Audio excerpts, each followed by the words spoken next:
With us now is Kelly, and she is the author of The Voiceless Soul, just one of the things that she's authored. And I'm so delighted to have her here. There is no plan for this segment. It's like how we always do. It's just a conversation. So stay tuned because I think something amazing is about to be revealed. Welcome. How are you? Thank you, Donna, and thank you for having me. I'm happy to be here. So when you first sat across from me, I said to you, hold on, hold on, hold on. I said, I grew up with Patty Fannin, and you could be her twin. And you said, oh, that's really interesting because you had a twin that passed at birth. Mm-hmm. So tell us about Mary. Okay, so Mary was named after the hospital, St. Mary's, where me and my twin were born. So when I was taking my past life regression training about 12 years ago, 11 years ago, the teacher asked me to be the subject for the womb part, where you take them back to the womb, because I was a twin. So I said, sure. So I was also new to hypnosis. I was probably in hypnosis for about a year now, practicing. So this was all new to me, to be deeply hypnotized. Well, he got me so deeply hypnotized that I felt like I was in the chair, but then boom, I was in the womb. And I could feel all the sensations of being there. And he says, what's happening? I said, I got to get out of here. He says, you got to get out of there. What's happening? I said, I'm drowning. He says, you're drowning? Is anybody with you? I said, yes, my sister. What's happening with her? I said, she's in distress. He says, oh, tell me more. Then I went, forget it. Forget it? Forget what? I go, she's gone. He goes, she's gone? Where'd she go? Now, what was weird is you're in hypnosis. You still have your conscious mind there, but it's kind of in the background. But I'm like, ask her. You don't ask somebody who's gone where they went, they're gone. But yet, you think it. It's in your thoughts, it's in your consciousness. All of a sudden, these angel wings pop up. Now, this is all new to me because I wasn't even into angels. Right. And I'm like, just listening, and all of a sudden these words came spewing out of my mouth, which I would have never said. Okay. I was never meant to be on this physical plane. I only came here to guide you because you didn't want to come into this life. And now I'm like, okay, who said that? It came out of me. It was strange. Okay? So he kept asking me, how's mom feeling? And I kept saying, she's weak. She's not strong. She's very, very weak. Now, my conscious mind is thinking, I'm saying that because I always thought my mother was weak because she put up with my father. I always thought of her like that. But actually what was happening is my whole body in that chair felt like it was shutting down. I was like really going deep to the point where I thought I was losing myself. And what I found out later after my research was I was picking up on what mother was feeling. Now, the confusion was calling my mother. I said, I thought Mary was born. Mm-hmm. I picked up she died in the womb. Nope, she died an hour later. Okay. I said, and did something happen with you? Because I was feeling very heavy in my body. She says, I went into a coma. They called the priest. Wow. They gave me about 30 seconds to live. My body was shutting down that fast. Wow. But she survived. But I felt all of that heaviness. But now there's the confusion. Was I making it up? Mary left, but yet she was born. So now I'm really getting into past life regression. And the more I read, the more I find out that the soul leaves the body before the body lets go. But once the soul leaves, the body cannot sustain life because it has no life force. That makes sense to me. Yes. I witnessed a few people crossing over in my life, and that makes sense to me because there was a sound. I haven't shared this on my television show, I don't think ever, but when my husband Tom passed away, there was a sound like a whoo that went up the chimney. There was that's the only way I can describe it, is like whoo. Mm-hmm. And a candle from one of our Unity candles fell off the back of the piano. Just one of them fell off. And I was like, he's not there anymore, he's gone.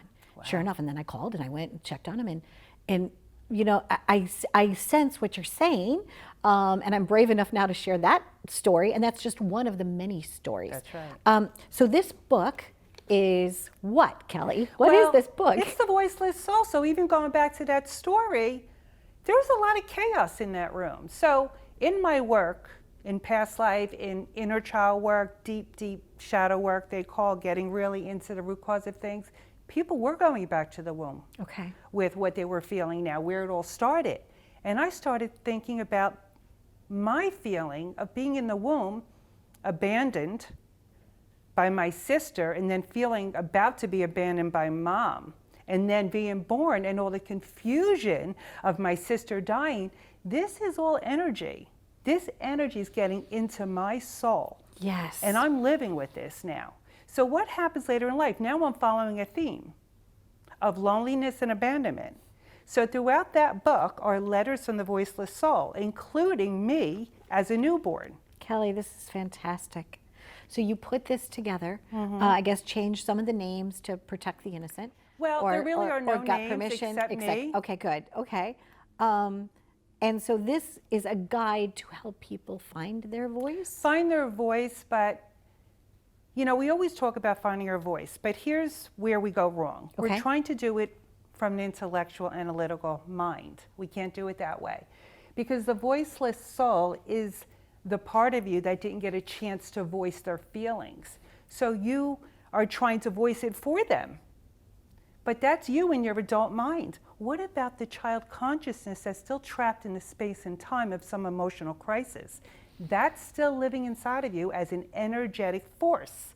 It's that energetic force that's causing you to be limited in life, have low self-esteem, be fearful, because you're constantly worried about survival or not being loved or not belonging or not being appreciated. Feeling good enough. Exactly. And That was that's mine what we for a call long time. in the book, we talk about the unworthiness trap. So the whole idea. What chapter is that? That's probably my chapter in the beginning. It's basically throughout the book that it's called the trap. Okay. But one part of the book is how we get into the trap and why it's so difficult to get out. And it's difficult to get out because we're not going deep into that child consciousness and giving that part of you the voice. So I was trying to figure out, how do I help more people instead of seeing these one-on-one clients? Because after 2 or 3 a day, you're zonked because you're dealing with some really heavy consciousness. And that I teach it as well, so we're spreading it out there. There's going to be more teachers doing this. But I said, I need to put it in a book. But how can I do that? How do I get them in hypnosis? You can't, right? Well, at the end of the book, I teach you how to get yourself into a hypnotic state, and I tell you what to ask that consciousness. You're really calling a part of you forward that basically you rejected because you felt the world was rejecting it, or a part of you you can't handle, a part of you that's overwhelmed. So you don't want anything to do with that part, but it's still running your life. So you need to integrate this. So in order to integrate it into the whole of who you are, you need to have a dialogue and give that part of you a voice. And that could be you in the womb, it could be you at birth. I've had clients go back to when they were born. They didn't feel wanted, but they were picking up on mother's consciousness. So throughout the book, I talk about the generational trauma of this, and to think about it in a more global, humanistic way, that we're all in this trap because we're not conscious of what's going on underneath us, what's going on in that child consciousness. We're not aware of it. This makes you aware of it. Congratulations. Thank you. It's awesome. And before we wrap up, I know that you are an educator, so you are actually teaching hypnosis and all types of tools, if you will, for I a teach group. hypnosis for the National Guild of Hypnotists, one of the largest organizations in America. I'm one of their instructors. And I do teach this work, soul level healing it's called, how to get them into that space and do that deep work. And then within 1 or 2 sessions, people are feeling much lighter, feeling more connected, more whole. And I teach past life regression.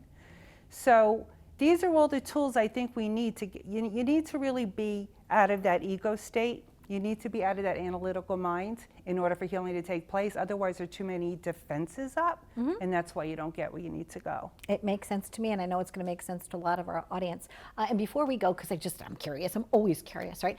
Past life regressions, is there like a limit? You know, does somebody only have maybe 100 of them? Have you ever seen somebody have millions of past lives? Like, well, I haven't. Well, you know what? Like, how many can you have? It's funny because I had this thing done. It's called the Michael Teachings, and it tells me I had 94 past lives. 94. Okay. Yeah. I'd like to find out how many I had. I don't know. Right. I'll send you the link. You might be interested in that. And they tell you, you know, all about where you are as a soul. There's levels 1 through 5, and mine came up 5. I'm an old soul. Oh yeah, I am too. Yeah. So you probably come up like that. You know, all of us that are probably here now digging deep into our spirituality and being teachers for others and opening up this space for others are probably level 5. Well, thank you very much for joining us. Thank you for having me. These opinions are my personal opinions, and whatever you celebrate in life, you celebrate in life. But I welcome everyone, every universal energy there is, every race, every religion, every creed. It doesn't matter to me. I want to be your friend, I want to know you, and I want to respect and honor you. So if you find value in this type of learning, this might be a good tool for you. It's called the Voiceless Soul, and we've been visiting with Kelly, and I'm your friend, Donna Drake. Be well.